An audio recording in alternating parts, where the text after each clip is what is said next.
All right, let's get started, shall we? I'm sure we'll have a couple people slowly come on in, but all right, we are recording. Hello, everyone. Thank you so much for joining. I'm sure we'll probably have a couple of people slowly coming on in as well.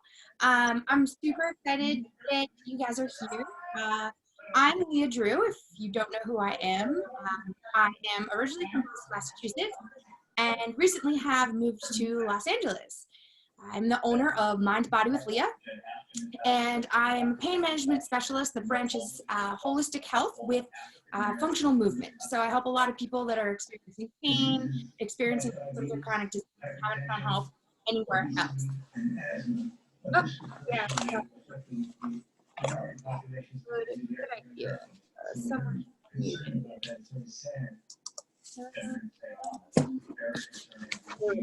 sorry. Exactly, and that's why hopefully soon they will see. There we go. Okay, awesome. Perfect. Okay, so yes. Hello, I'm Leah Drew, owner of Mind Body with Leah. I'm a pain management specialist, and I am here today to help you guys and support you guys in learning a little bit more about not only what's going on in the current state of the world with a lot of this whole rollout of 5G, but also how this electromagnetic fields are impacting your body, your immunity, and ultimately what you can do to support your body and support your immune system, okay? So there's a whole lot of things that we're gonna cover today. If you have any questions, definitely feel free to post them here in the chat box, okay? And let me know. I will do my best to try and answer everything I can. At the end, what I'll do is I'll offer you a chance to raise your hand and ask some specific questions if you want to chat with me one-on-one, and we can just have a conversation, okay? So to start, I really want to note here that number one, I am absolutely not a specialist on 5G, okay? All I am is a human being that has done a lot of research over the last few days, and I have put together a lot of info for you to give you a better understanding of what's going on, okay? Again, I'm not a specialist. I'm not giving you education that's not already available online, okay? All of the things that I'm gonna be talking to you about are things that you can find online, and I do have links for you after the webinar today. I will be sending you an email so that you can take a look at all of the information that I've consolidated. I have like 50 links that you guys can take a look at, studies, everything, okay? So like I said, in the meantime, if you do have any questions and you want to toss them in the box, go ahead. And then at the end, we will have a conversation, and I will let you guys come on in one by one, and we can chit chat if you have questions. Anything else I wanted to just touch on before we got started? I don't think so. So like I said, I'm here to share some information with you about electromagnetic frequencies, electromagnetic radiation, how that impacts your body. Okay, so let's get into it. Cool. So let me share my screen with you.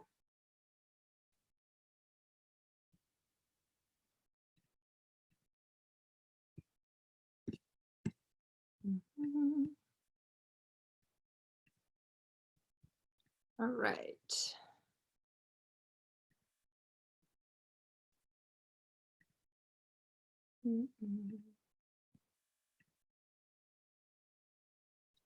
Let's go to the beginning. Bear with me. This whole sharing thing gets me. All right. Share screen. Webinar. Okay. Here we go. So, like I said, in the meantime, if you do have any questions, toss them in, and we're slowly going to go through and talk about a lot. So, welcome to the Electromagnetic Radiation and Immunity webinar. Again, I'm Leah. What's up? So, oh, I need to move this out of the way.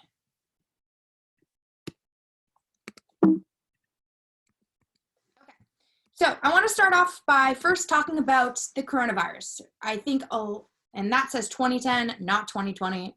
I'm so sorry, I'm just realizing that. We're going back 10 years, that's fine.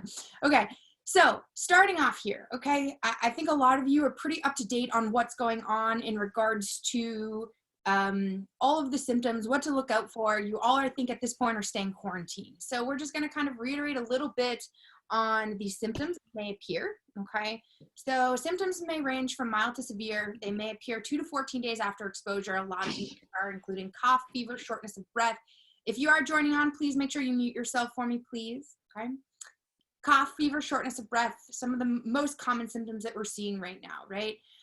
When to seek medical attention: when you're struggling to breathe, when you're having some persistent chest pain and pressure, when you're confused or dissociated, or when you're having bluish, when you're bluish in the lips or in the face, okay? Those that are most at risk are the older adults, those who have asthma, who have HIV, and those who are at a higher disease risk. So we're talking about those that may have autoimmune diseases, or maybe have undergone recent surgery, something that puts them at a higher risk for potential infection, okay? I'm trying to do both of these things at the same time, and it's much harder than I thought it would be. Sorry, bear with me, you guys.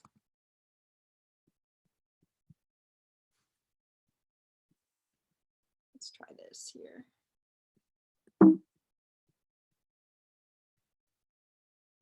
All right, now I got the chat box open at the same time as well. Perfect. Yes, this is recording. Oh my, there's a lot happening on my screen. Hold on, sorry. I can't look at everything at the same time. So what I'm going to do is admit all. Perfect. What I'm going to do is come back to all of your questions at the end. Okay, that's going to make my life easiest. I don't know why. Admit. Sorry, guys. Technical difficulties here. You'd think I'd get technology at this point, huh?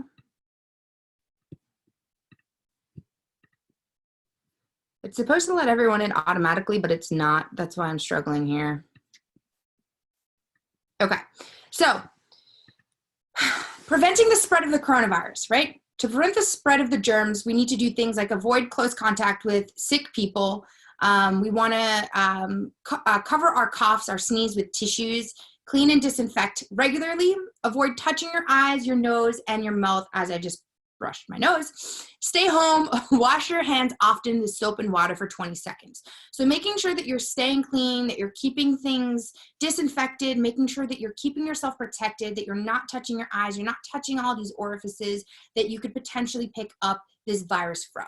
I also want to jump into this, just letting you guys know, I am not telling you here that 5G is causing the coronavirus. I just want to preface all of this before we get into any radiation stuff with that. What we are going to talk about is what this is doing to your body and to your immune system, okay? All right. All right, next slide.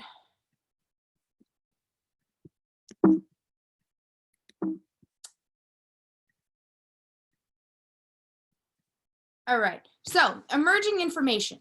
So if any of you have seen this, in the past 48 hours, things have changed a little bit. I've seen a couple of different videos of doctors that have been expressing what they're seeing and how this is different than what they were treating originally. So just so that you guys can have this information, I wanted you to have it. If you are interested in taking images or photos of it, please feel free to. I really wish that I didn't have to.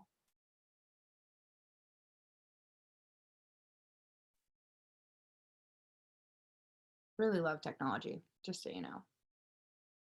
Okay. All right.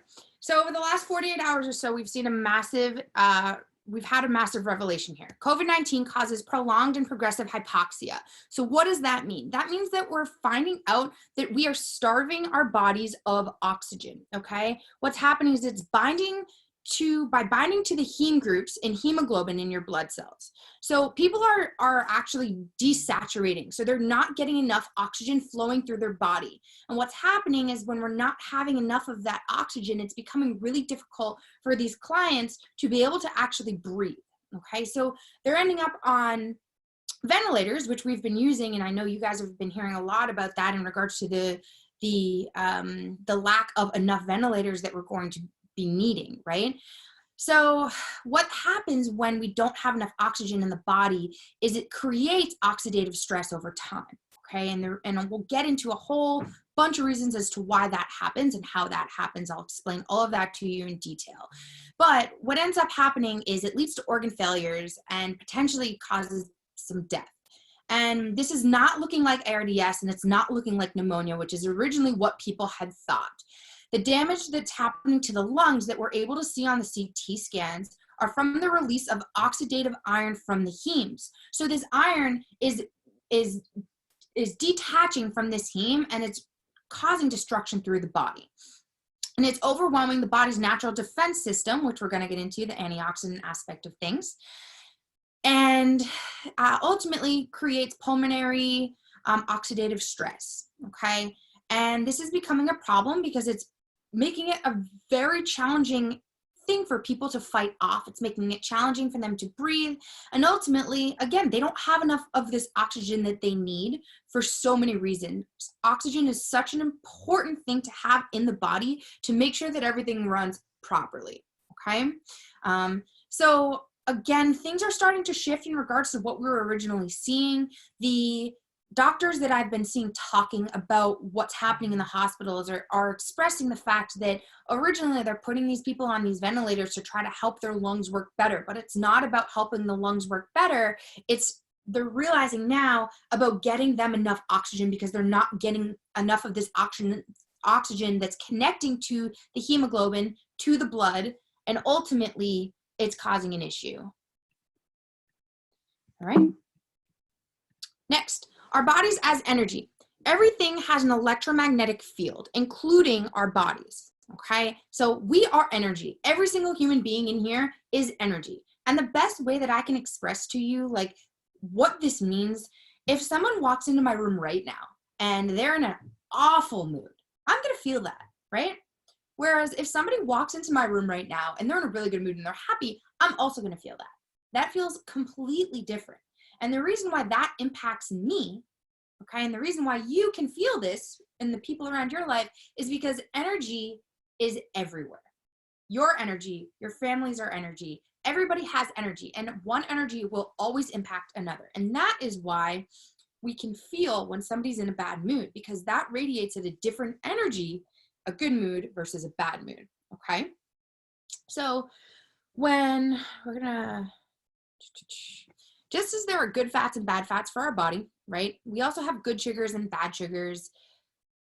There's the same thing when we're talking about EMF. Now, there's safer EMF and there's unsafe EMF, okay? And I'm using the word safer for a reason, and we'll get into that a little bit later on.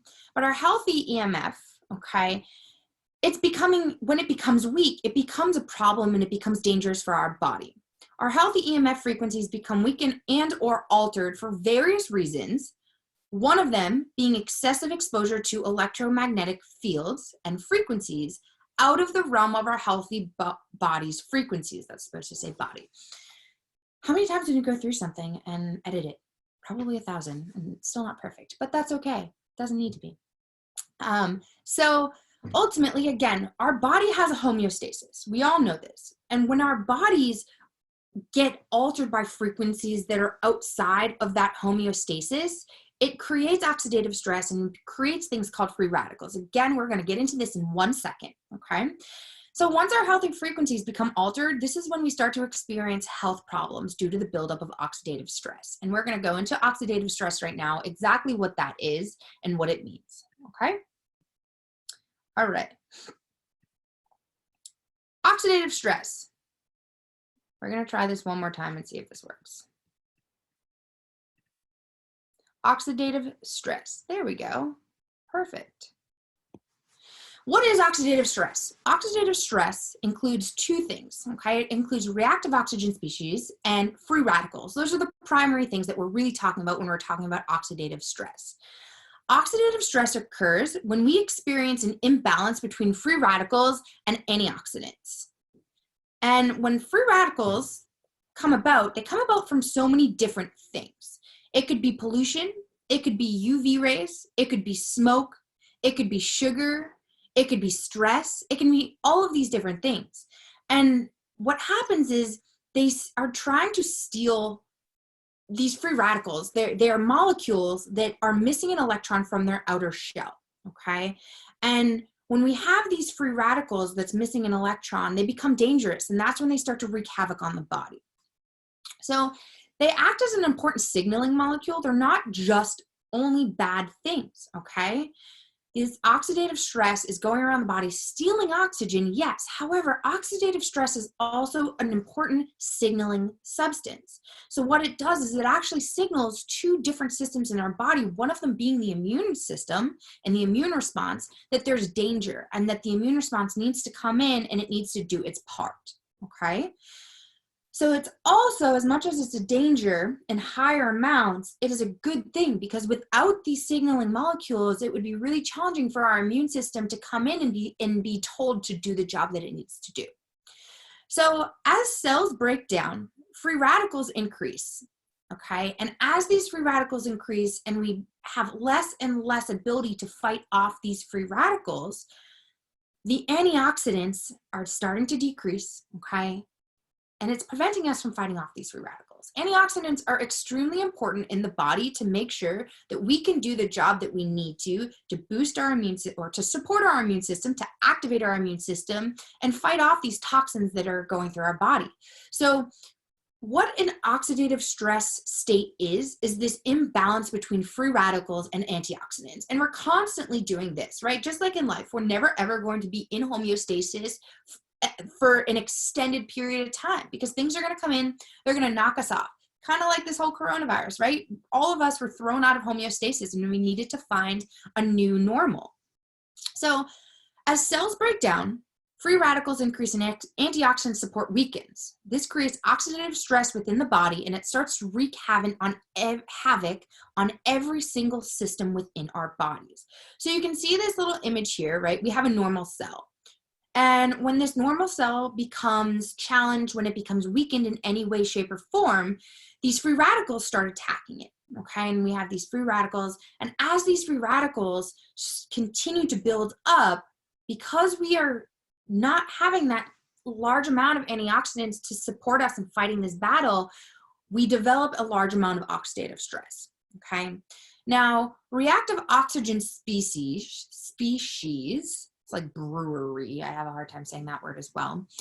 They're molecules that are formed as a natural byproduct of the normal metabolism of oxygen, and they play a significant role in cell signaling and homeostasis. So reactive oxygen species are very similar to the sense of free radicals, but they do a little bit more damage. And this comes about when we're talking about something called apoptosis. Apoptosis is the body's own system that it has to create cell death on its own.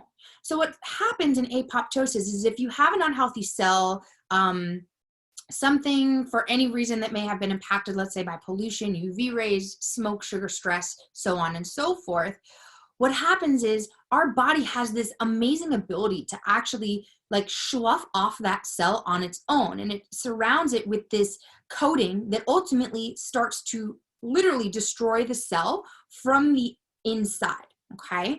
So these are reactive oxygen species, and they're formed as a natural byproduct of the normal metabolism, all right? All right. The electromagnetic fields, okay? EMFs. We're gonna go through a couple of different terms right now.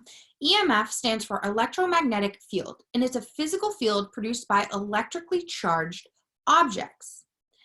Electromagnetic radiation is a form of energy that is all around us, and it takes many forms. It can take forms such as radio waves, microwaves, X-rays, gamma waves. Sunlight is also a form of electromagnetic energy, but visible light is only a small portion of the electromagnetic spectrum, okay?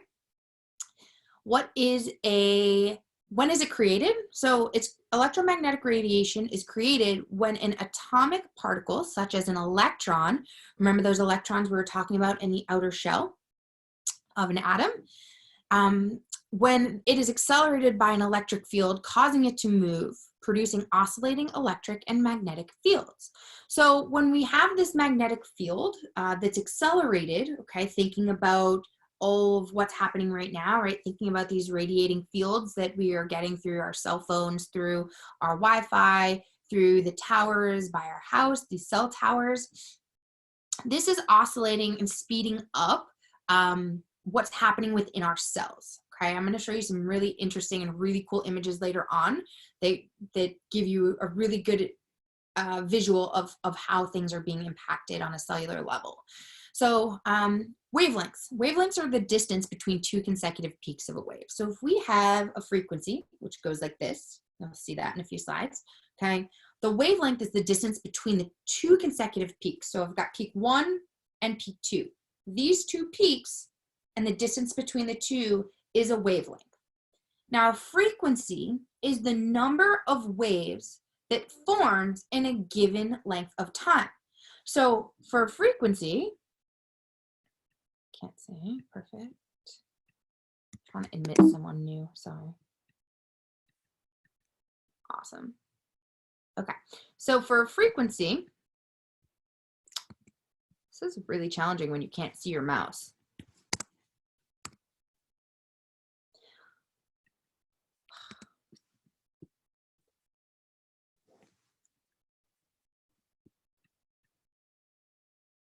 We're going to do this. Frequencies are the number of waves that form in a given length of time, okay? So frequencies and wavelengths actually have an inverse relationship with each other. And we'll get into that in a second. But what that means is that a stronger frequency equals a shorter wavelength. So as our frequencies increase, our wavelengths get smaller. So frequencies go up and wavelength goes down, okay? Now, the electromagnetic spectrum consists of electromagnetic radiation that spans a large range of wavelengths and frequencies. So when we talk about the spectrum, we're talking about this really large amount of different wavelengths and frequencies, okay? All right, non-ionizing versus ionizing. Ionizing radiation refers to types of radiation that can carry enough energy to cause ionization in atoms, okay? So there's two sections of when we're talking about the electromagnetic spectrum. We have this ionizing and non-ionizing. Now, it is stated that non-ionizing is not dangerous and stating that ionizing is dangerous when it talks about the impacts on the body. However, we are going to get into a lot of different information and science that I'm finding that is really showing that to be untrue, okay? And we're going to get into that. I'm going to show you all of these things. So ionization is the process by which electrons are removed from their orbit around an atom, causing that atom to become uncharged or ionized, and it becomes a dangerous radical in the body, okay? So again, what is happening in ionization is the removal of an electron or more from these cells, okay? From these atoms, okay? So when an electron gets removed, that atom becomes very dangerous and it starts to react with everything around it because it's looking for stability, right? So if like, let's say a guy just broke up with me, right? And I'm this emotional wreck and I'm looking for all these other people around me to try to find stability because I can't find stability in my own freaking life, right? Happens. That is similar to what's happening with these atoms. When someone steals something, being an electron, from the outer shell of this atom, it becomes much more reactive and it's looking for stability and it starts to react with all of these different areas, all of these things in the body, and starts to create things like oxidative stress, okay? That also leads to inflammation. We're going to get into that. Non-ionizing radiation. So that does not have supposedly enough energy to remove electrons from atoms and molecules. Non-ionizing radiation can heat substances. So for example, ionizing radiation is microwave radiation. Inside a microwave oven, it heats food rapidly, okay? Now, we're gonna get into 5G and talking about how that's impacting and radiating our body in a second. But direct exposure to radio frequencies or to microwaves may result in damage to tissue due to heat and has been classified as possibly carcinogenic by the World Health Organization. So that's one of the biggest things here, is that the World Health Organization has already classified these radio frequency waves and these microwaves as quote unquote possibly carcinogenic.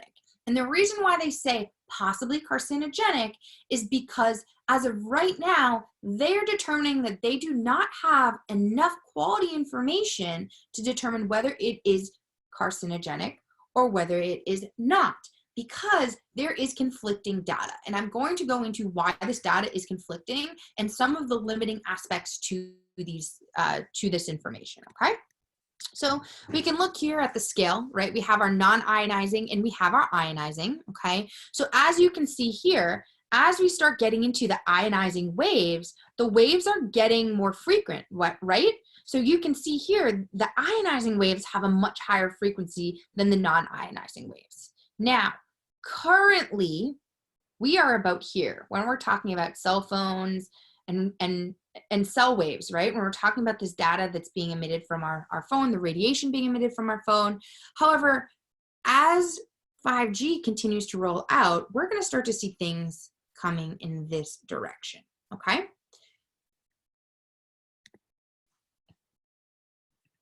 All right, this is a really awesome slide that I really wanted to share with you from a video that is linked in the PDF that I will send you at the end.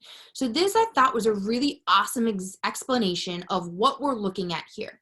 So you can see, right? You can see the radio waves here, right? This is a pretty large spectrum. As we get smaller into the spectrum, we've got our microwaves and our millimeter waves, okay? This is what we are looking at when we are talking about 5G waves, okay? We're looking at millimeter spectrums, okay? Millimeter waves. Now, this is where 5G is going to fall, depending on where we are and what we are surrounded by, if we're in an industrial area that has industrial 5G, or if we're in our homes that has something different, okay? So depending on what type of 5G you're being surrounded by is going to dictate where in this area you currently fall, okay? Current 2, 1, 2, 3, and 4G, we're here. And I'm going to show you some really interesting numbers in a second. Okay. So the World Health Organization, again, classifies as possibly carcinogenic. So let's get into this, okay? So we're going to get into some of the nitty-gritty right now about the details of frequencies and wavelengths. So 2G usually runs on, as these numbers you can see here, 900 megahertz, 1800 megahertz, worldwide, except in America, where 2G is on 800 megahertz, 850, 1900, okay? 3G jumped up a little bit, okay? Not too much. You can see these numbers are pretty similar here, right? Pretty similar jump from 2G to 3G. Now, 4G, when that came out, we exposed some new frequencies, right? So you can see these frequencies here. This is everything that we're looking at as of right now. LTE kind of falls in this lower area through here, okay? Now, you can see how we are starting to expose ourselves to some higher frequencies, okay? But they're still not crazy off, right? We've got that 2500 megahertz from that 1900 megahertz that we started with the 2G, all right? And just so that you have a gauge here, 1000 megahertz equals 1 gigahertz, okay? And that's gonna be important when we're talking about that 5G, because we're talking a lot about gigahertz. So you can see here, right, up top, we've got the 600 megahertz is 0.6 gigahertz. And the upper half is that 2.5 gigahertz. So that's where we're looking at that LTE, okay? So here's the spectrum.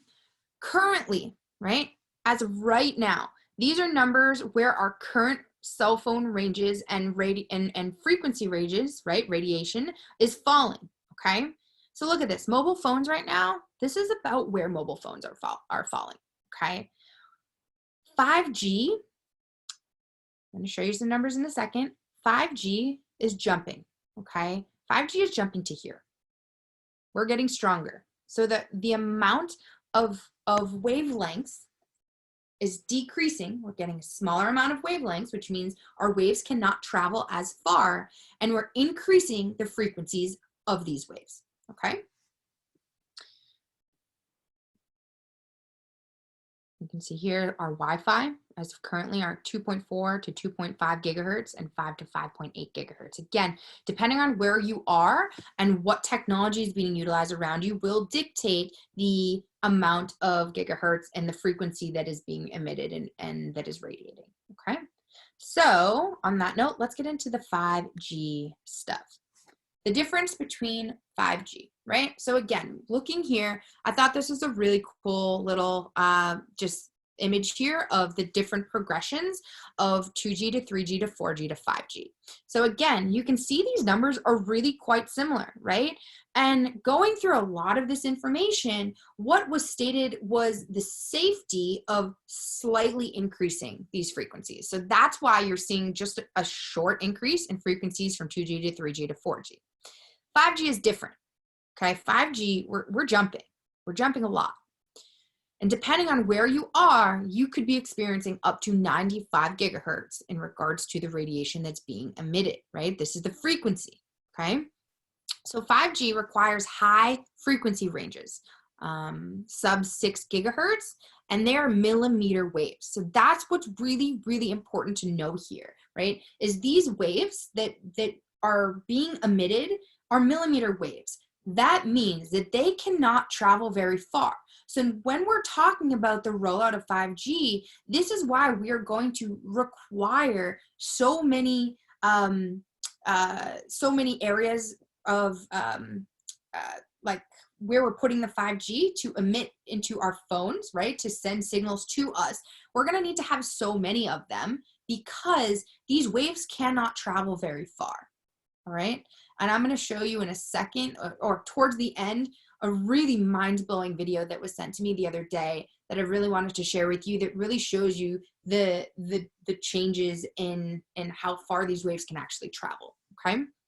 So conventional LTE, right, GSM and LTE network uses frequency ranges below 4 gigahertz. So right now, we are not using frequencies lower than 4 gigahertz, okay? 5G is not going to be that way. 5G, it's going to jump, okay? And this is going to be the biggest jump that we have ever seen in technological wavelengths, okay, in technological frequencies. So many carriers will be using high band spectrums. You can look up each individual carrier and see what their plan is for this rollout of 5G, okay? It will tell you exactly on their website what their plan is and what's going to be happening. So definitely make sure that you educate yourself on that based off of what carrier you have. So it's going to require millimeter waves in order to support this 5G, right? So again, because we're going higher in frequency, the wavelengths are getting smaller. And that's why they're becoming millimeter wavelengths, okay? And they're going to be about, it was 5 to,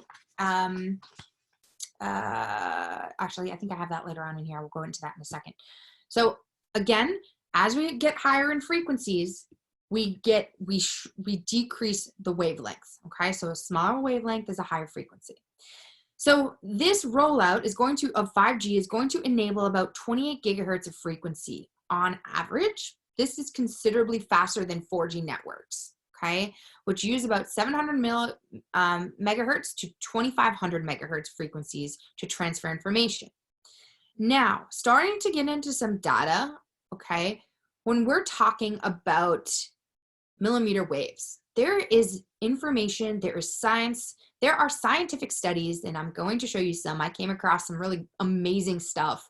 One in particular that was gold from the 1977 that I'm really excited to share with you. But the data dating back into the late 1900s reveals that millimeter waves, right? So these waves that we're talking about now, these millimeter waves caused changes in body and it manifested in structural alterations in the skin and the internal organs, qualitative and quantitative changes of the blood and bone marrow composition, and changes of the conditioned reflex activity, tissue respiration, activity of enzymes participating in tissue respiration, and nucleic metabolism. So ultimately, what this is saying is that these millimeter wavelengths, science has already shown that these have impacts on our body, on our skin, on our nervous system, on our organs, on everything, on our DNA. We're going to get into that. The degree of the unfavorable effect of millimeter waves depended on the duration of the radiation and the individual characteristics of the organism.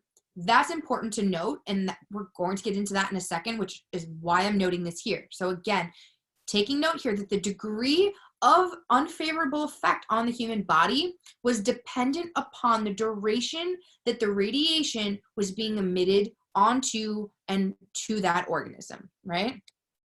All right.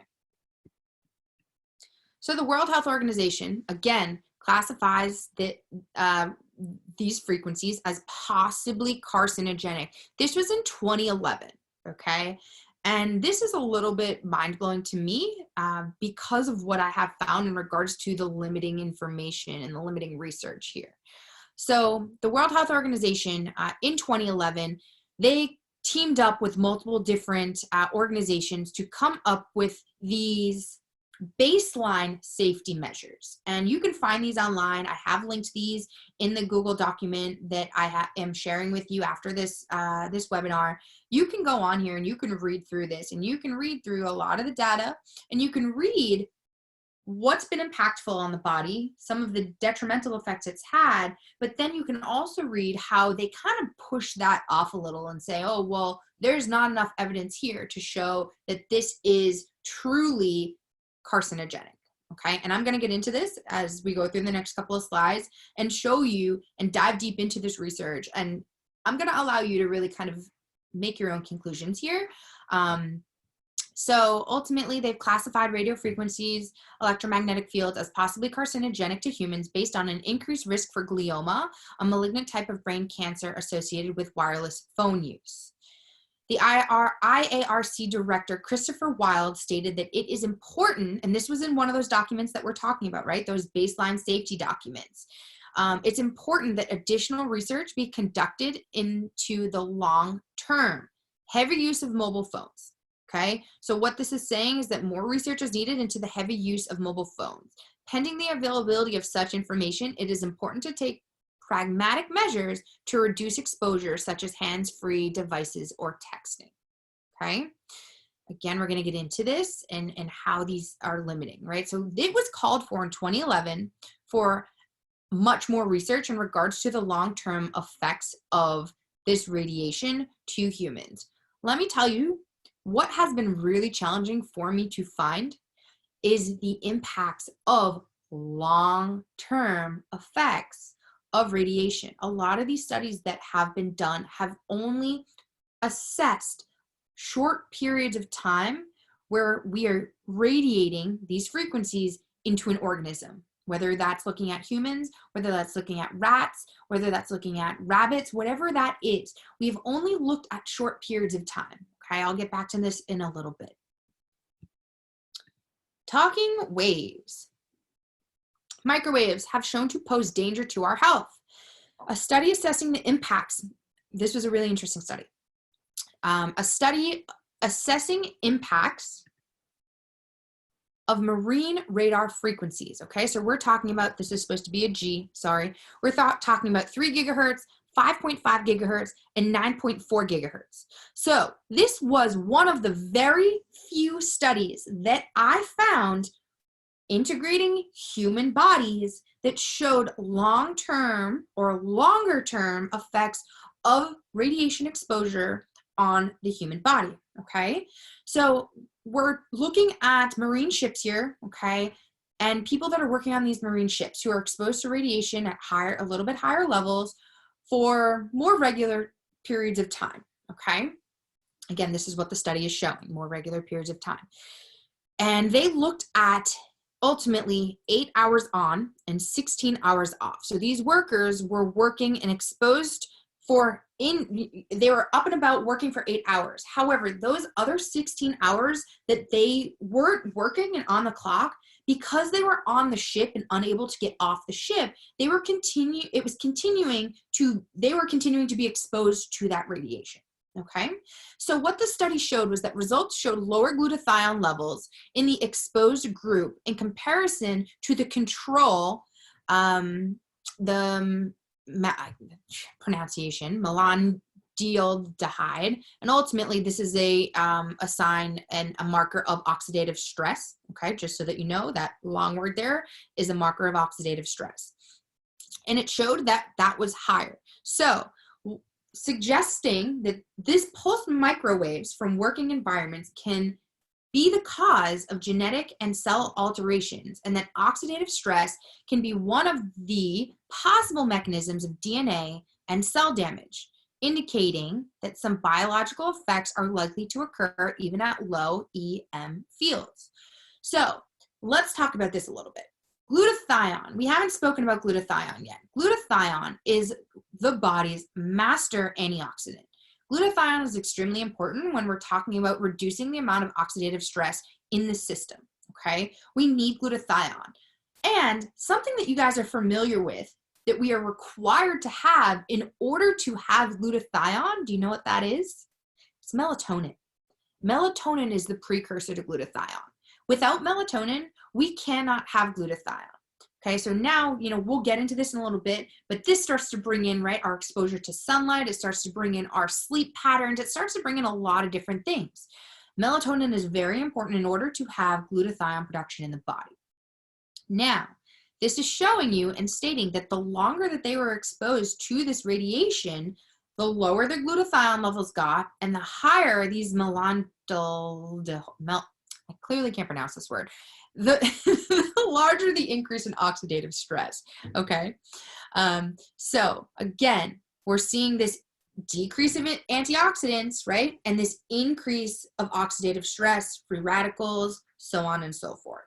So we're seeing this imbalance here. When we have this imbalance, it starts to create havoc on the body. This information is something that you can easily find online. I do have a lot of this in the research that I'm going to be giving you, but you do a quick search of oxidative stress and antioxidants, you're going to find so much research that's stating to you that when we have a lowered amount of antioxidants in the body, we have a higher amount of oxidative stress. And that creates inflammation, that leads to disease, that leads to a whole bunch of things that we really don't want to have. Okay? Even radio waves deemed safer for our health have shown negative effects or impacts. So exposure, looking at 1.8 gigahertz, again, this is on the lower scale for 2 hours, okay? So again, this is going back into what I was saying before, that a lot of the research that's out there is not only utilizing smaller and lower frequencies in comparison to what this 5G is, but it's also only assessing for such a short period of time. And that was one of the things that really blew me away as I was doing a lot of this research here, was the fact that we're making this determination, right, that 5G is safe, right? How many people have you heard government officials say, oh, 5G is safe, we're rolling this out, it's going to be okay, right? When in reality, the research that they're saying is inconclusive is actually inconclusive because it doesn't match what we are being exposed to on a regular basis. How often do you have this freaking thing on your body, right? How often are you sitting at your laptop? How often do you have your Wi-Fi on, right? Most people don't even turn things off at night, right? So many clients, when I work with them, they come to me and I ask them specifically about their lifestyle, what they're doing, because that's going to have a massive impact on their pain experience, on their inflammation, and on their inability to heal. And a lot of things that people tell me a lot of times is that they literally sleep with their cell phone underneath their pillow. That is fascinating to me. And I understand that a lot of people don't have the education and the knowledge, which is why I'm here to give this to you, right? Things that you can do right now to keep yourself safe. Number one, stop sleeping with your cell phone by your body. Turn the damn thing off. You do not need to be connected with that at night while you're sleeping. The only thing that is doing is interfering with your body's ability to actually have normal sleep cycles and to produce supple amounts of melatonin so that we can produce supple amounts of glutathione so that we can fight off these free radicals, okay? So again, we're seeing a lot of limiting research of short exposure periods with lower frequencies than what we are about to emit the entire world to. And that's where I get worried, is because we're being told that this is safe, yet we don't have the research backing up the fact that it's safe, because these studies that have been done are not equating to our current environment. And that's a problem. I wouldn't want to take something that I knew was unsafe, right? If I knew it was safe, that might be different, right? What do we have to do to pump out a pharmaceutical? There needs to be studies on these pharmaceuticals, right? We're not seeing these studies be performed on the 5G and on the high frequencies that we are currently putting around our entire world right now. So that's a big area that I really wanted to make sure that you guys understand, is that when you hear that this 5G is not harmful, that it's not detrimental, that it's not carcinogenic, it's because we don't know. Like, we literally have no idea. And the reason we have no idea is because the frequencies that we have studied are lower than what's being emitted currently in 5G, and being like 2 hours at a time, right? Like 1 hour, 2 hour, 3 hour, we're seeing very short time periods. Okay. So ultimately, yes, we do need more research. We need a lot more research. And what we need is research that shows the continuous emissions of radiation from our phones the way that we are having them right now in our daily life. When I was a couple of years back, I used to put my phone in my bra all of the time. And I think it's very common for a lot of women to do. And I started understanding like the impacts that radiation was having, and how close the phone was to my body was actually impacting the amount of radiation being exposed to. If you look into your phone companies, right? If you contact your phone company, a lot of them in the fine print actually state things, literally saying that there should be a specific amount of space between your cellular device and your head. They state a lot of times in the fine print that, again, you should have distance from these radiation emitting devices. That's written in a lot of these companies. So you can question your companies about that. Look into your phone. Every phone's a little bit different, so you're going to need to do your own research there. I can't help you at that one. Okay.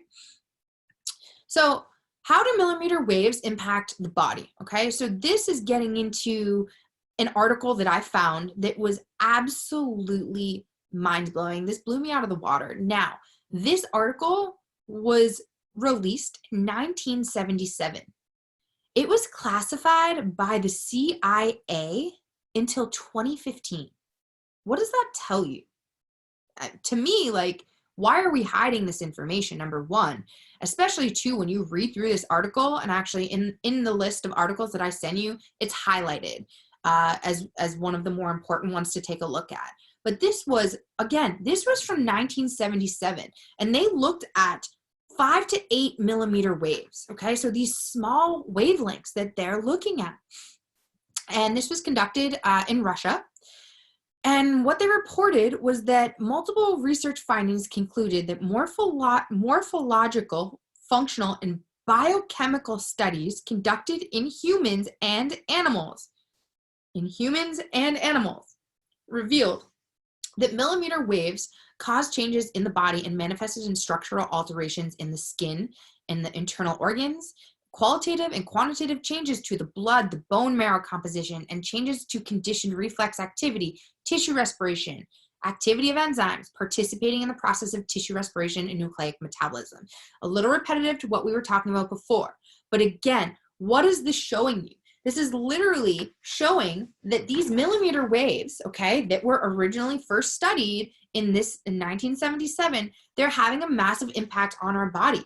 They're suppressing, when you read through this article, it's fascinating, they're actually suppressing the hematopoietic function of bone marrow and the lymphatics, okay, the lymphatic tissue, the lymphatic cells. So what happens when we have low hemoglobin is that we don't get oxygen.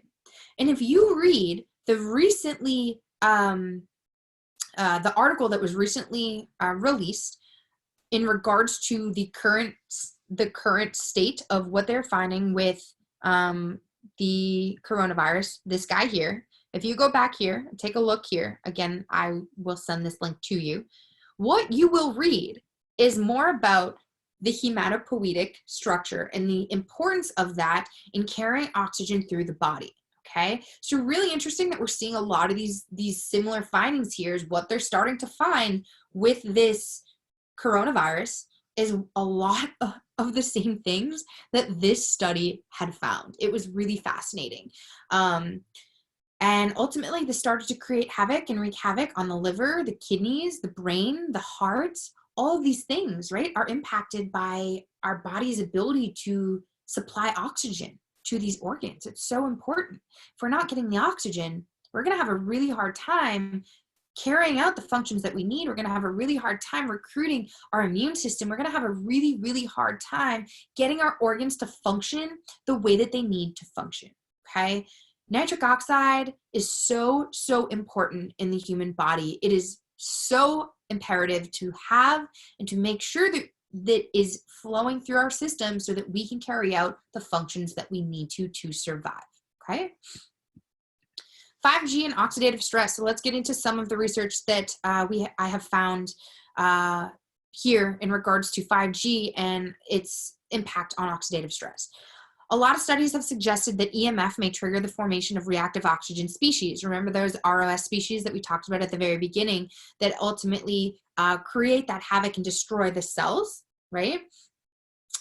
They've been shown to form in exposed cells in vitro, okay? Now, in another study where they investigated the effect of exposure to 900 megahertz, again, 900 megahertz here, we're not talking about 5G frequencies, we're talking about 900 megahertz.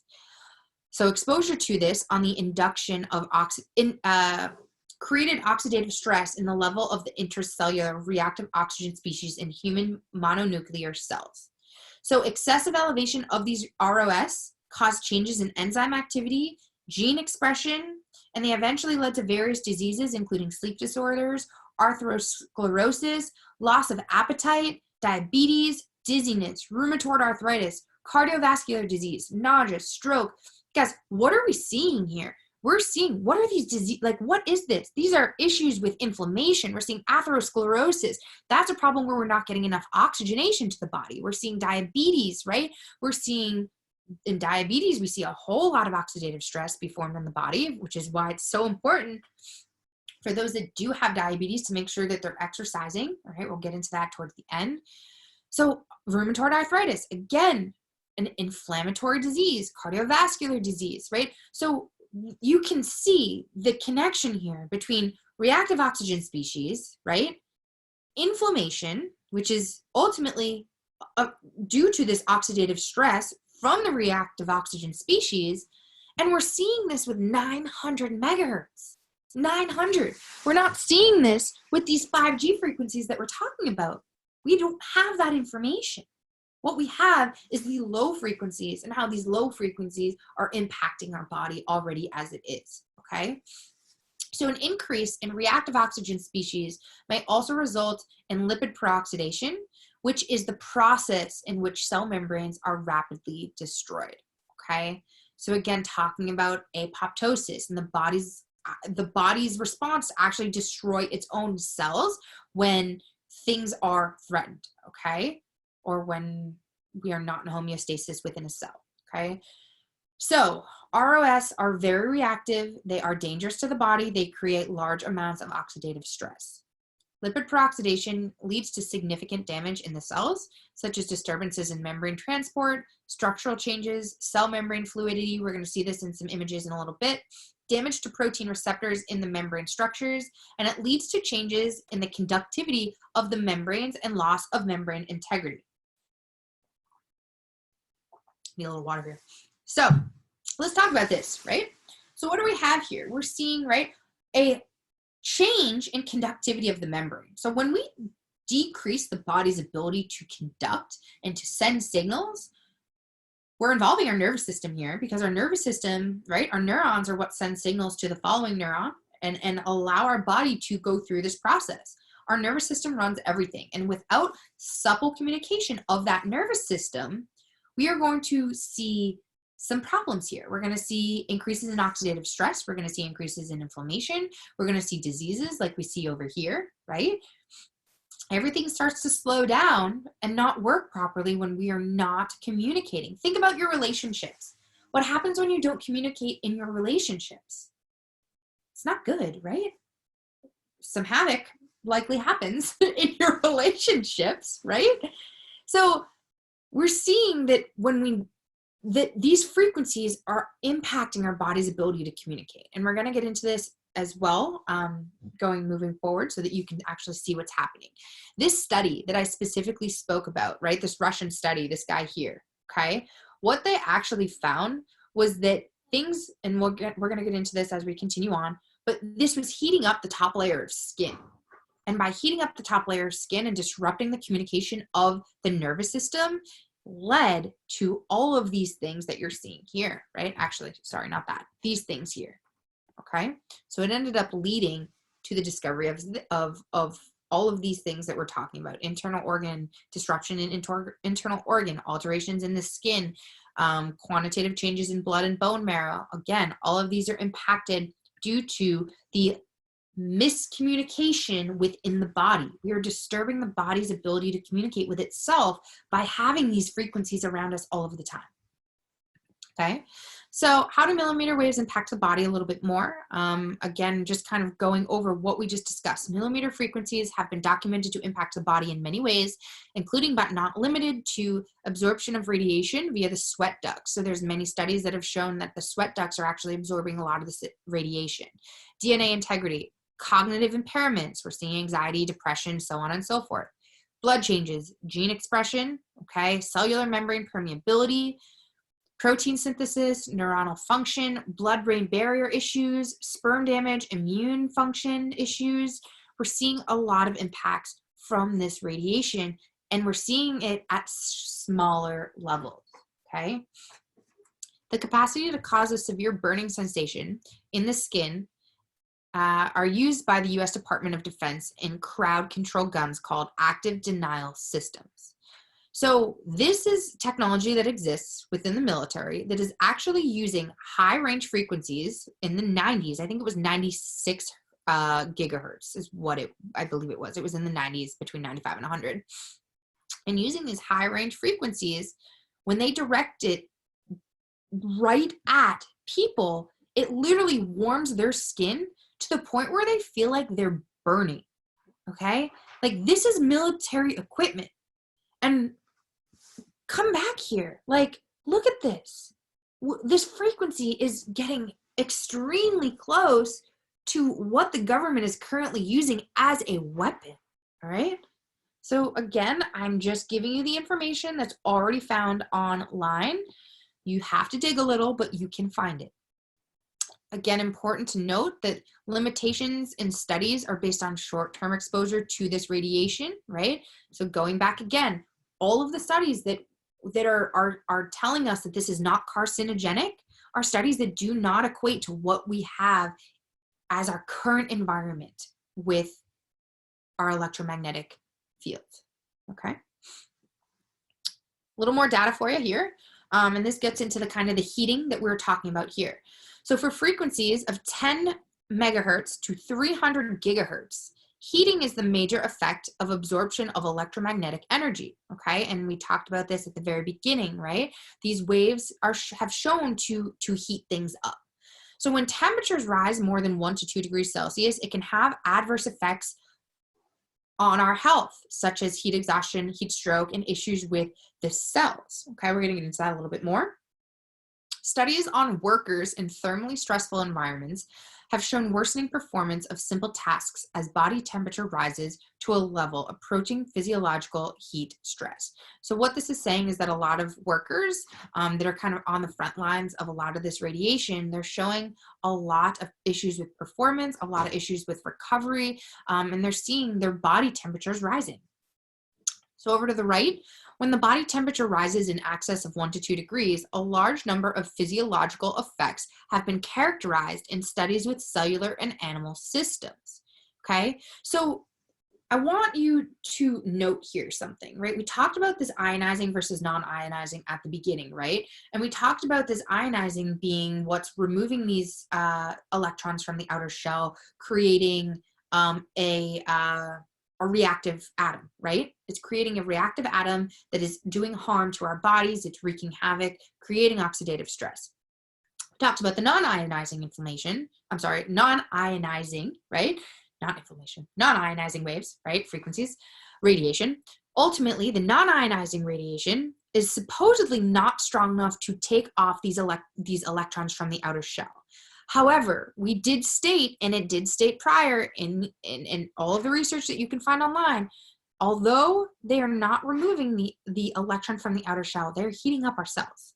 They are heating up our body, and they are starting at the top layer of our body.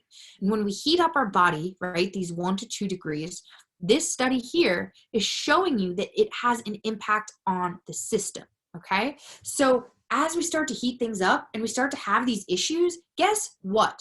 Oxidative stress and free radicals are being produced. So although it's not a direct, right, correlation between, oh, this non-ionizing is creating these free radicals because they're removing the electrons from the outer shell, it's heating things up, it's reducing the communication of our nervous system, and that creates free radicals, and that creates oxidative stress in our body. Because as we decrease our body's ability to communicate, we decrease our body's ability to support itself with antioxidants, and then we prevent our body from being able to fight off these free radicals. We always, always, always have free radicals in our body.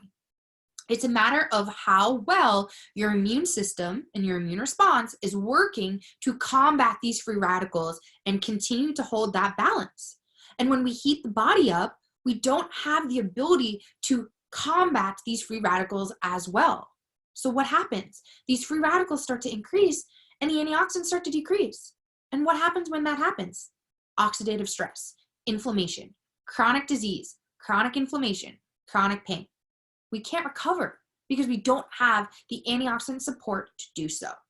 So alterations in neural and neuromuscular functions were seen. Increased blood-brain barrier permeability, ocular impairments, so lens opacities and corneal abnormalities. If we have ocular impairments here in the eyes, guess what is going to happen? We're going to have an impact on our glutathione levels, on our melatonin levels, and on our body's circadian rhythm level, like our circadian rhythm. That's so important. And if you're disrupting the environment here, you're going to disrupt everything else. Guys, your eyes do so much for your body. That's a big part of the reason why, like, you're not going to see me with sunglasses on very often unless it's the middle of the day where the sun is at its highest, is because I actually want the light to help me in normalizing my body, okay? And holding homeostasis. So what else? Stress-associated changes in the immune system, hematological changes. So we talked about some of those heme changes, which is actually what you're seeing with this coronavirus, right? You're seeing the inability for the heme to carry the oxygen. It's not binding to the heme, which is not bringing the oxygen to the rest of the body to support the antioxidant defense, okay? Reproductive changes, reduced sperm production, teratogenicity, and changes in cell morphology, water, electrolyte content, and membrane functions. So again, you're seeing that as we heat up the system, we are experiencing these issues, okay? Just because this is not ionizing radiation, that doesn't mean that it's not impacting our body. You can see that. Am I drawing on my screen? I think I am. I don't even know how that happened. All right. So moving on, okay, we've got Lena. So Lena Poo, she's an environmental health consultant for the National Association of Children and Safety. She has a lot of information that she can offer to you. There's some really awesome videos, interviews. I do have the links to those there, okay? I think, is it me drawing on my screen or is like someone else drawing on my screen? I don't know what's happening, but it's really weird. I don't even know how you do this. All right. If someone is drawing on my screen, could you not? That's okay. Draw. All right, I'm erasing it all. There we go. Perfect. Okay, cool. Nice. All right. Maybe it's me. Maybe I did it. Who knows? Anyways, okay. So let's look at some of what Lena Poo found. Okay, so Lena Poo, funny name, I know. She has done a lot of her own studies regarding EMF. Okay, she is very much a top educator in what is happening right now, and she's offering a lot of information. So I want to share with you a lot of what she found, because this is going to put things into a visual for you. Okay. All right. So here we go. Number one. So remember those safety standards that we talked about back here in 2011? We talked about these safety standards here that were put into place to make sure that we're protecting, right, these basic standards from electromagnetic frequencies. Well, let me show you something.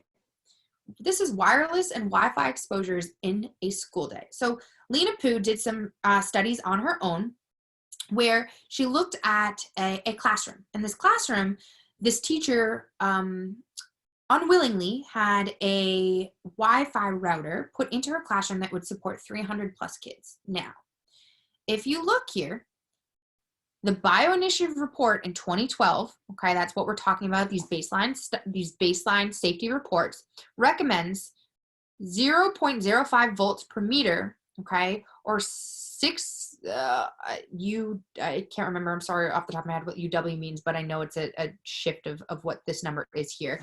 Ultimately, this is a measure of the frequency, okay? It's a measure of the radiation that we're deeming safe. So wireless, the Bioinitiative report in 2012 recommended, see this red line here, that this be the safety standard.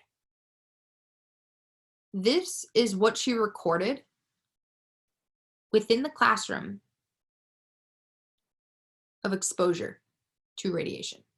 So these levels are already much, much higher than what has been recommended. And guys, this is 3 and 4G. Like, this is 3 and 4G. 5G is going to be much stronger than this. Much stronger than this. Okay? And again, these safety standards down here, we're surpassing these safety standards in not a good way. All right? So what she did is she took this study, and she actually took the teacher, the educator, and she tested her blood. Okay? She tested her blood in a couple of different periods of time. There was a 3-day weekend. And so she tested her blood in the morning on a Monday morning, okay, after the 3-day weekend, okay? And maybe it wasn't a Monday, maybe it was a Tuesday, I don't know. But so she tested her blood first thing in the morning, okay? She then tested her blood in a couple of other periods of time. So let's take a look at what that looks like here. So this was the blood that she tested the morning. This is what happens to your blood with Wi-Fi and with radiation exposure, okay? We're gonna get into that a little more. So teacher wireless avoidance. So this was that, like I said, right, that day one at 8 a.m. So she drew her blood, she tested her blood. So you can see how the walls of the membranes of these cells, they look pretty good. You can see some, some differentiation here, right? You can see, through here, some rigidity of the cell membrane, which is showing that it might not necessarily be, optimal health, right? So this was day one, okay? Let's look at the end of day one. Look at this. Do you see how the rigidity of these cells has changed, right? You can see this, and there's much more. Let's go back again. Before, after. So do you remember going back what we talked about in some of the impacts of this radiation on our body, on our cells, on our membranes, right? It makes our membranes much, much less healthy, right? Our membranes should be permeable. They should be able to bring things in and bring things out of our cells, right? Excrete the waste. But what happens when we start to heat our body up is we end up creating problems in the permeability of these cells, okay? So things start being unable to get in and things start being unable to get out as well as they possibly could, okay? So that's day 1. So the teacher goes home, she goes to sleep. Sleep, as we all, I hopefully know, is restorative, right? So sleep is a really important thing to make sure that you're achieving, optimizing, I will say, to make sure that your body is actually able to fight off whatever it is that's going on inside. Okay, so as we sleep and while we sleep, we are utilizing the antioxidant defense system to combat free radicals, oxidative stress. We're healing. That's a really important part. That's why I do not sleep with my phone on, because I want to prevent as much possible things from impacting my body's ability to heal as I can. Okay, so again, the end of day 1. Teacher goes home, she goes to sleep. Let's look at the beginning of day 2.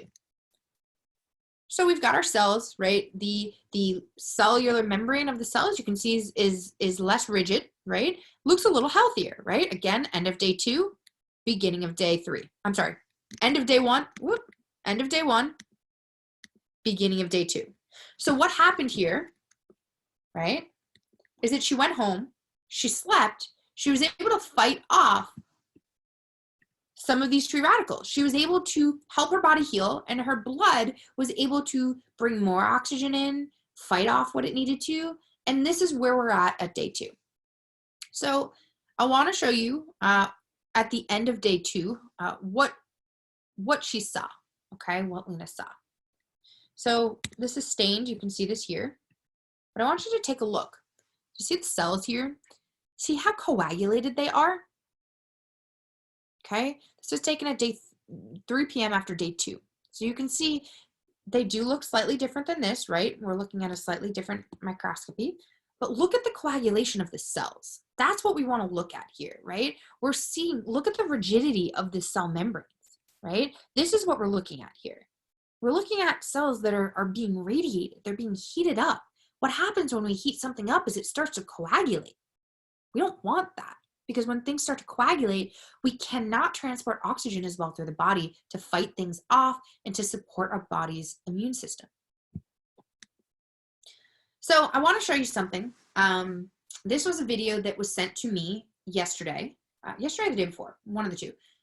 And it was really eye-opening for a really massive reason. And I want to share this with you. So let's watch it together.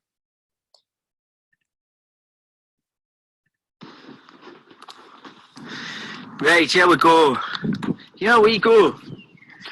Right, so we have a tree here. Not a very good looking tree. All the bark's falling off. All on the left hand side. Look on the left hand side of that tree. Look on the right hand side. That's alright. Yeah. Right, well look at the right hand side of the tree. Look at the front. Look at the bushes. Look at the green bushes, yeah. Very nice. Look at the left hand side. Dead. Do you know why? Because that's right next to it. Look at this.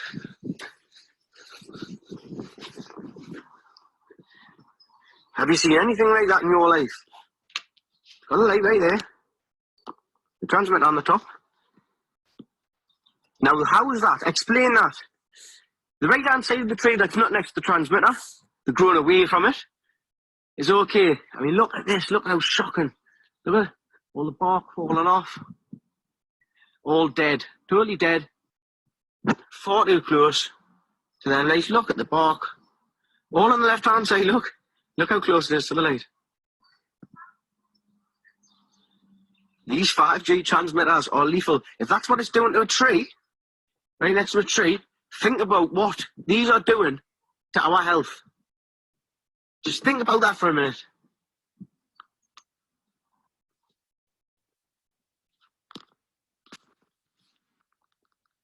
All right. So that was pretty fascinating, right?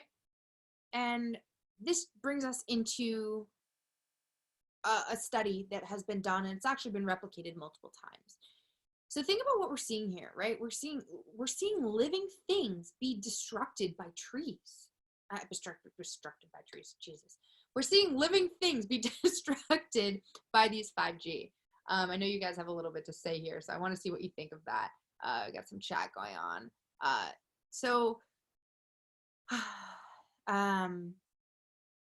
let's see, if you guys have anything to say about this, definitely let me know what you thought of the video. Curious to hear from you. But so we're seeing a lot, right? And we're seeing that these living things are being impacted by this radiation. Like, this is a living thing that is literally like sloughing off its bark. It's dying.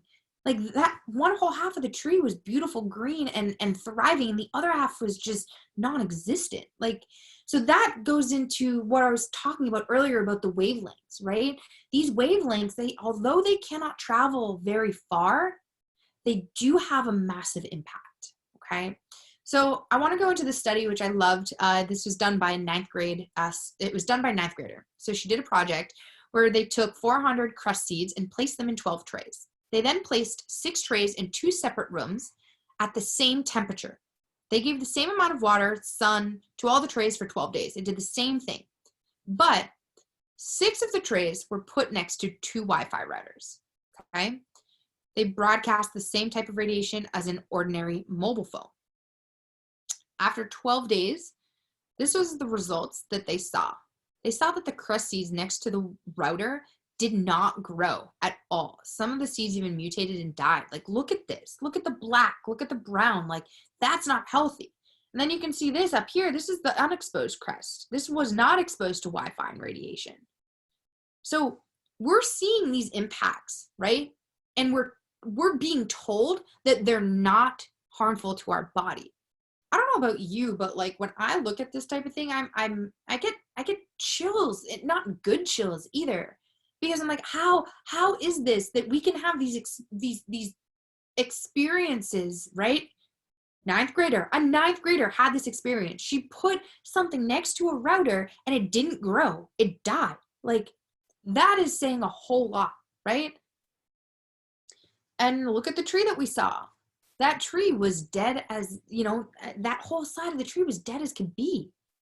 So this is a lot here. This is something that we really need to understand how it's impacting ourselves and everything around us.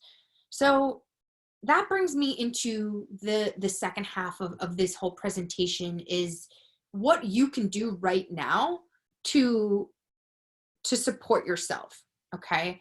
And what can you do to improve your health, to boost your immunity, and to support your body's ability to fight these things off? So we're talking about a couple different things here, right? How to protect yourself. We can protect ourselves through a couple different things. We can protect ourselves through EMF protection, talking about Q links. If you got my link to that, that has been extended through Friday, so definitely grab yours. My Q link is here. I wear it around my neck. I do not take this off. I have not taken off in 3 years. When I have my laptop on me all day long, it does get very warm. And I have in the past even had a circle show up on my chest from the copper itself, showing me that it's pulling things from the body, or protecting things from my body, I should say. So this Q-Link does not put anything into your body. It does protect your system from helping to shield off some of the radiation. Q-Link has been all around for a really long time. They're the company that I trust, and I highly recommend. So EMF protection, we can also talk about turning off your Wi-Fi. So at night, start turning off your Wi-Fi router. If it helps, put your Wi-Fi router on a timer so that it shuts off at a particular time and so that it turns on at a particular time, okay? We can talk about cell phones. We talked about turning off your cell phone, not sleeping with it under your head at night, right? Turning it off, turn it totally off. Get yourself an old school alarm clock, okay? What else do we have? We have Bluetooth. So for me, I will use my Bluetooth as little as possible. I do not like to wear my AirPods. I do not like having them in my ears. If I have to have a private conversation with someone, I will do it and I will immediately take them out. I will tell you, the longer I have my AirPods in, the worse my shoulder pain gets. Consistently. Like, this is not just like a one-time thing. This is pretty consistent, okay? So we've got turning off our Bluetooth. We've got crystals that can help us. So a lot of people are aware of these. We have black tourmaline, iodestone. We've got magnetite, hematite, pyrite, and shungite. These things can be really helpful for supporting our body and warding off this radiation. Okay, these are natural things that our body, that we find in the environment that we can use to help shield this radiation from ourselves. Phytonutrients. Phytonutrients are extremely important. There are numerous studies showing the benefits of phytonutrients and supporting the production of antioxidants. Phytonutrients play a major role. This is why it's really important to make sure that we're eating healthy, that we're living a healthy lifestyle, that we're supporting ourselves with healthy phytonutrients, healthy colors. Things are going to help boost our antioxidant levels, right? Help us to support our glutathione.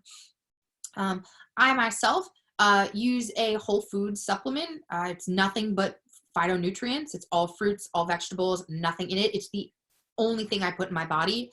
Coming from someone that's gone through her own experience, the chronic pain and massive issues with gut health, kidney issues, cortisol problems.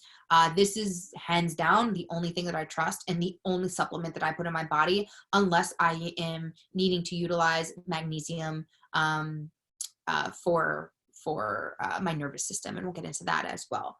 So really has made a massive impact on my body. It has drastically decreased my inflammation, has drastically decreased my pain. And I notice I not only recover a lot faster, but I've noticed that it's brought a lot of more happiness to my life, which is not a coincidence, because if we think about it, like oxidative stress has shown to have impacts on our brain, right? It shows to have impacts on our anxiety, our levels of depression, on our hormones. It's dysregulating our hormones. So when we can support our body with these phytonutrients that support our antioxidant production, we can help to fight off this oxidative stress, fight off the free radicals, fight off the reactive oxidative species, and ultimately decrease our body's inflammation and support optimization of healing, okay? Again, if you're interested in that, reach out to me. I can send you all of the information and all of the research I have on the phytonutrients. And if you'd like to talk a little bit more about what I do use, I'm happy to chit chat with you, let you know my experience, and introduce you. So that brings me to my next, number 3, ANF therapy. ANF therapy has been a massive game changer for me in my life. If you know me, if you follow me, you know that I do wear and utilize this frequency therapy here. This is a wearable frequency therapy. It is completely safe. There's nothing in the disc other than a frequency that communicates a healthy message, right? We're not talking about negative and high frequencies. We're talking about healthy frequencies that are vibrating at the same level that our body is, right? At that homeostatic level. This communicating a message to our body to support our body's own ability to heal. So again, it's not putting anything in your system. It's simply recommunicating a message to your nerves, okay, to your nervous system to carry out a particular function. So your body starts to pick up this message, replicate it, and do it on its own. Right now, you actually can buy these on your own, which is a new thing that ANF therapy is doing. I do teach this therapy. I travel around the world and I teach this. I'm a level 8 practitioner. I always have glutathione on my liver. I always have vitamin C and vitamin D discs on me. This is stimulating vitamin C and D production. Right now, it's been recommended that vitamin C is super, super important in helping to fight off this coronavirus, okay? So I don't put any supplements in my body because they actually become very difficult for my liver to process. They are not natural, and they do have things within them that make it more difficult for the body to process. So I personally try to avoid that, and I use my discs whenever I can, and blood tests support that, the working of them. So if you're interested in any information on those, or if you're interested in supporting your body with any immune boosting ANF discs, reach out to me. I'm happy to send those to you, your family, or send you a link so that you can order packages on your own. This has changed my life. This is a big part of what I do in my practice with clients. And it not only drastically decreases their pain in a matter of minutes, but it boosts their immune system. So I'm working with not only people in that chronic severe pain, getting them out of a minimum of 50% pain in that one session, But I'm also supporting people that have autoimmune diseases and have chronic inflammation with this therapy, and they have immense impacts in such a good way. So if you have any questions about that, definitely let me know and reach out. There's a couple of people reaching out here, so I'm just going to pop over here and check this really quick. Yes, you get nauseous when you have your AirPods in. Absolutely, that happens. Again, radiation, you know, you're having these in your ears. Tell us the nutrients you use. Discs, yes. Meredith has experienced the discs herself. There's a couple of people on here that have as well. I know Christine uses them too. Thank you. I'm so glad that you guys were able to join the webinar. I saw that you have to pop off, but we're almost done. We're finishing up here, okay? Yes, so everybody that has tried the discs has loved them. I've never had a client come back and tell me that they've never wanted to use them again. So happy to support you in any way, offer you any information. It's also an amazing modality to add to the toolbox for those that are manual therapists or have a license to touch. Moving to number 3, exercise. Exercise has shown to have a major impact on your body's ability to recover and to heal. So when we're looking at exercise, there's definitely a difference between really rigorous exercise and, you know, moderate exercise. So we're recommended, right? We have these exercise recommendations of moderate exercise. These are what actually helps us to stimulate our immune response and supports our body's ability to produce antioxidants and fight off these free radicals, okay? Blue blocking protection. We talked about eyes, right? We talked about the impact of the eyes, because if the eyes are not getting the supple, healthy light, right? And it's getting this blue light from our screen and from our phone all the time, we create a disruption in our melatonin production. And when that happens, we do not have the ability to produce glutathione as well. Okay, so blue blocking protection are our glasses. I should have them on. I normally do. They were here. Oh, they're up here. Okay, grab mine. These are my guys here. There you go. I usually have these on. And I have a couple of pairs of them. So I do recommend, if you're sitting at a laptop or a computer screen, or you look at your phone a lot, they do have blue blocking screens that you can use as well. And you can get those off Amazon. You can put them on your phone, you can put them on your laptop, or you can get yourself a pair of glasses. They create a slight tint, but that's meant to be that way for a reason. Okay, so supporting your melatonin production by wearing blue blocking glasses or using something for blue blocking. Earthing. Earthing is a big one. Earthing, what does that mean? That means being barefoot with the ground. The earth has amazing healing and benefits for us. And the earth has lots of electrons. And remember when we were talking about atoms, and we were talking about when we lose an electron, we're looking for more. So when we ground ourselves with the earth, we're actually giving our body more electrons that it needs to help combat those free radicals and combat that oxidative stress. So earthing is amazing. It calms you down. I highly recommend it. Go for a walk, take your shoes off. I'm that girl that like goes hiking with my friends and like rips my shoes off. And my friends are like, what are you doing? I'm like, what are you doing? I'm earthing. Get dirty. Don't be afraid to walk in the mud. Like, this is so good for our body. Okay. Oh, I have ANF therapy on here twice. I'm sorry. Next one, meditation. Meditation has also shown to have massive impacts on our body's ability to stimulate these immune cells. Okay. Meditation is not only going to connect you with your mind, your body, and your spirit, right? It's going to help reduce anxiety, reduce depression. If you have not read this book, I highly recommend it. It talks so much about the impact of trauma on the body, and it does talk about immunity a little bit. It's called The Body Keeps the Score by Bessel van der Kolk. Great book, great read, highly recommend it.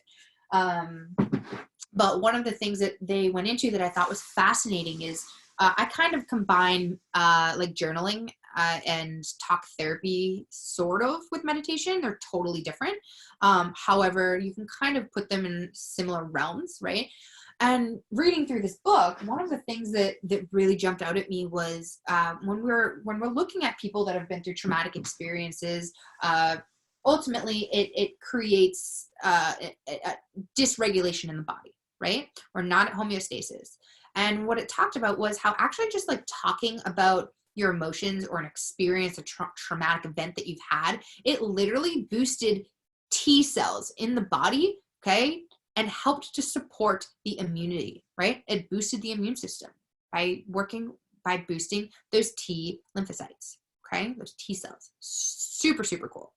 Like talking about how you feel, it literally boosts your immune system. So do it. Don't keep it in, let it out. Lymphatic support. Lymphatic support is also a big one. Your lymphatic system is an extremely important system because ultimately what it does is it helps to eliminate our waste, okay? So your blood and your lymph go hand in hand with each other. So if you're not able to circulate proper oxygen through the body, through the blood, guess what's going to suffer? Your lymphatic system, okay? Your lymphatic system is so, so important to make sure that it's optimized so that you have the ability to fight things off, to support with the immune cells that you need, and to get rid of these waste products. There's multiple things you can do to boost your lymphatic system. Dry brushing is one of them. I'm going to offer you a video in the follow-up email that I send you so that you can learn how to do some dry brushing to stimulate lymphatic flow through the body. There's also some research that I did put on that Google Drive document as well about the lymphatic system and how the lymphatic pumping is really important for boosting immunity. And that's what that lymphatic brushing helps to do, is it helps to kind of get that lymphatic pumping flowing. Another thing that's really, really fun actually that you guys can do, and we'll do that. Let's do that together. Hold on. Let me stop sharing for a second and like see your faces and talk to you.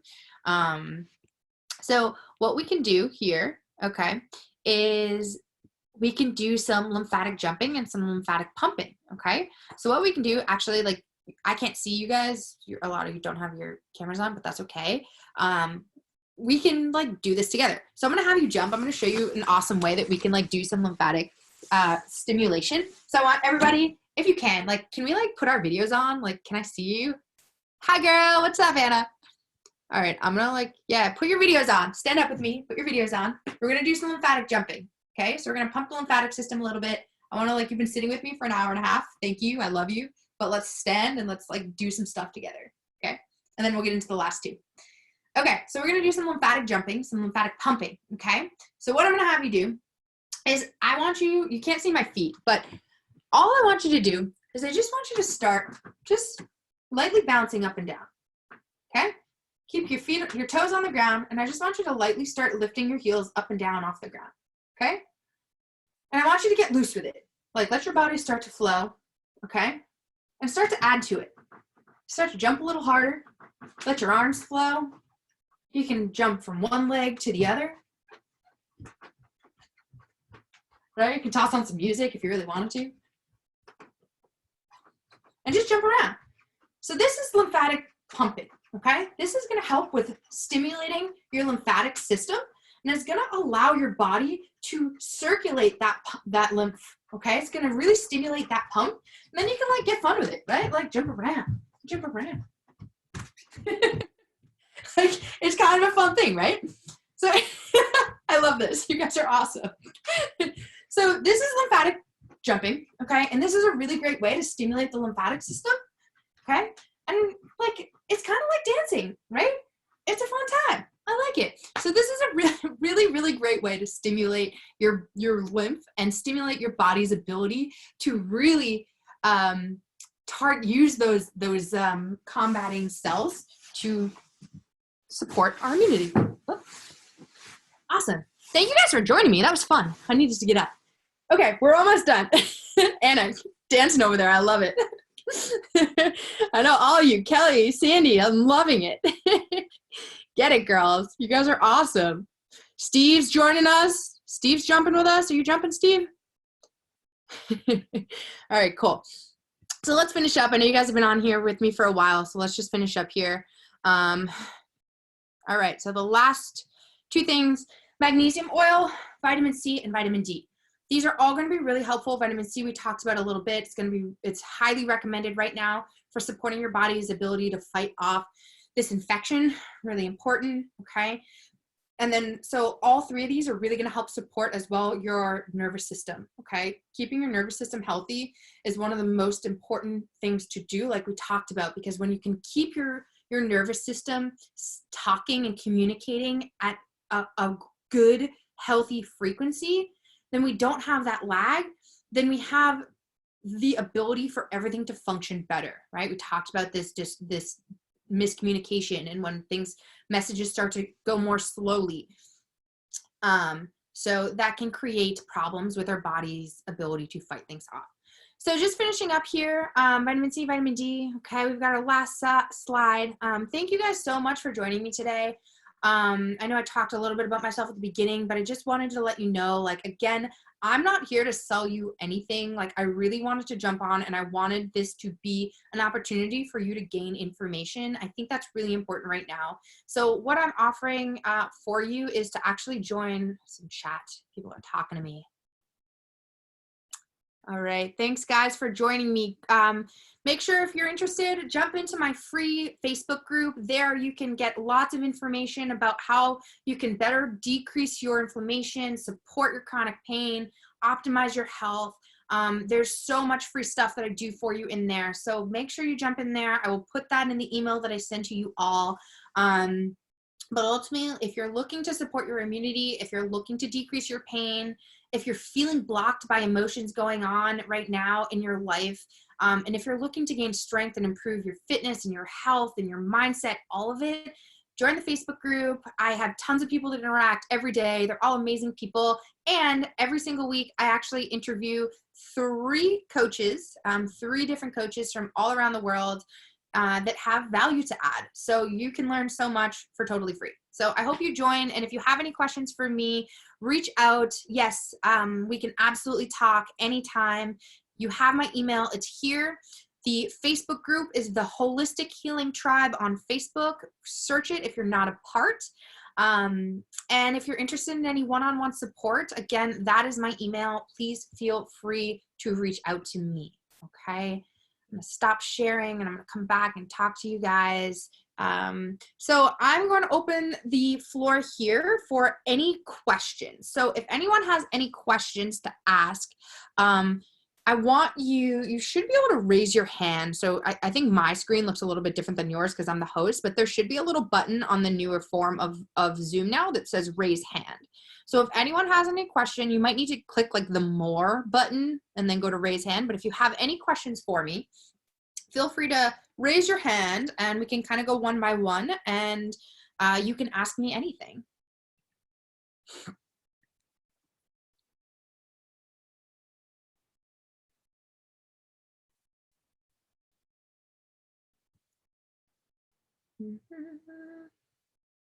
You have to click on participants for the raise hand to show up. Oh, okay. Manage participants.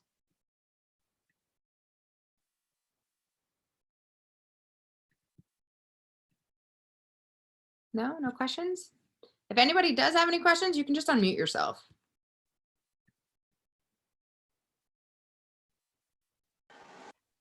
I have a question.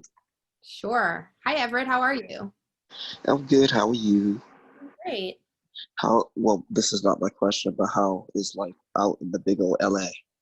LA is just as interesting, I think, as the rest of the world is right now. Yeah, that's true. Quarantining doesn't make it any more fun. No. What is your question? My question is, what is the supplement that you take from Whole Foods? And then my second question would probably be, out of all the stones, along with the Q-Link you mentioned, which one is, I guess, the best at blocking the EMFs? Because I've also heard of Black Obsidian doing a really good job, and Indigo Gabbro, I think is the other one. Yeah, black tourmaline is supposed to be like kind of like the Mac Daddy for kind of blocking electromagnetic frequencies. I personally don't use a whole lot of crystals. I prefer to stick with my Q-Link. So this has really helped me a whole lot. Like I said, there's a buy one, get one free going on right now. So you can get one for yourself and get one for your family or split it with a friend, you know what I mean, and get two, which is an awesome opportunity. In regards to the supplements that I take, they are, it's called Juice Plus. And when I first heard about them, I was a little bit skeptical about them until I saw all the research that's actually been done on the supplement itself. And so if anybody is curious about that, I'd love to chat with you like separately about it, and I can explain as much as you'd like. I can tell you the process, what they go through. What I love about it is it's all whole food. So it's fruits, vegetables, berries, and it's actually a higher standard than organic fruit. So we don't get the opportunity and the ability to actually get the amount of phytonutrients in our diet every single day. Like we do not eat nearly the amount of fruits and vegetables that we need to support our health. So I take those because it helps me combat my oxidative stress and it helps me decrease my inflammation. They taste really good as well, and I've had a great experience with them.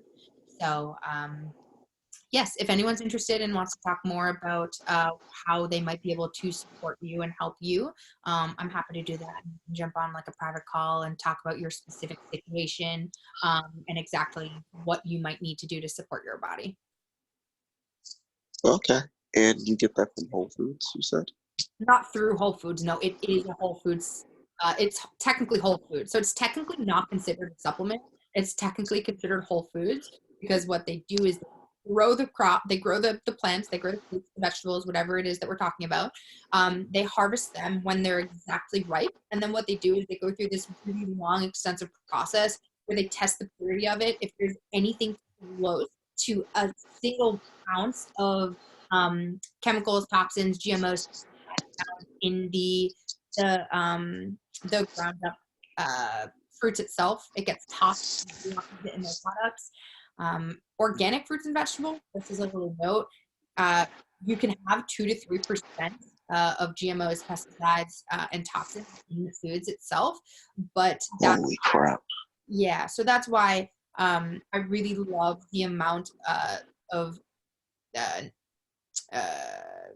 control that they put into their products just because it's extremely helpful. So I have over 35 different studies that's been done by them. So if anyone is curious and wants any of that information, just reach out to me and I'm happy to send that. Yeah. Yep. Meredith says that her daughter doesn't like much, doesn't eat much, and that she actually enjoys the taste of them. So in regards to that, like I think they taste really good as well, and kids like them. What I love the most, actually, kids get them for free. So if you order and you're an adult, if you have a child or somebody in particular that you think might need the supports, more specifically talking about children, but we can talk. Then we can get them the product for totally free, which is unlike anything I've ever seen. I love that. So, yeah. Anyone else have any questions? We talked about a whole lot of stuff tonight, so we did good. I had like 30 people the whole time. It was great. Who has a question? Eric. I was just gonna ask, what do you do for recovery? For recovery? Oh, is that Eric? What's up, Eric? How are you? I do a lot for recovery. A lot of kind of what I talked about in the slides today is things that I do for recovery. I'm really big on sleep. Like sleep is so important and making sure that you're optimizing sleep. Recovery, I do use my ANF discs for recovery. That helps me in many different ways. I always have something on my liver supporting my your liver is one of your most important organs to make sure it's optimized because your glutathione levels actually get stored in your liver. So what I do is I use a lot of ANF therapy. I eat healthy foods. The Juice Plus has been really helpful for my recovery. I've noticed that I'm less sore on a regular basis. Like if I'm working out consistently throughout the week. What else do I do for recovery? Take rest days. Active rest days are good. Is there anything like in particular recovery wise that you are curious about? Yeah, it was more of the that's what I was gonna ask you, like how often do you work out, like your rest days? One more time, repeat that a little louder. So like in between like how many times do you work out a week, and then like what are your rest days? You have your recovery days? Yep. So I usually get like a minimum of 3 like good hard workouts in throughout my week. And then I might supplement with like, I love adding in mobility. I make sure that I do a minimum of 1 mobility session every week. That's really important to make sure that you're recovering and keeping your body mobile and supple. So I do a minimum of like 3 hard workouts a week. I try to aim for like 4 to 5-ish. And usually like that 5th will either be like a mobility session. Sometimes I'll add in a walk and like not really consider that like an exercise or a workout. So minimum of 3 to 4. Nice. Well, that's all I had. What was that? I said that was all I had. Thank you. Thank you for joining. No problem. Anyone else have any questions?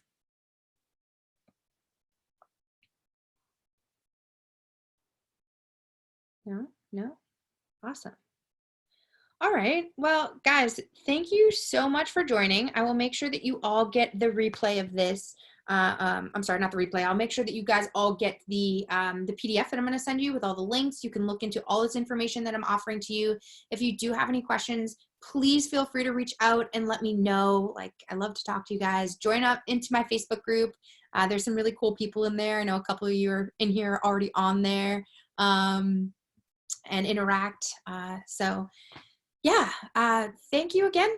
And I hope you guys all have a wonderful night. Please stay safe. And if there's anything I can do for you, I'm here. Thanks, Leah. You're welcome. I'm going to take a quick photo of everybody that's on. If you want to put your cameras on, you can. Whee! Okay, cool. All right, you guys. I hope you have an awesome night. Thank you so much for joining and for learning and for trusting me. And I will see you guys hopefully in the Facebook group. Have a good one. Bye.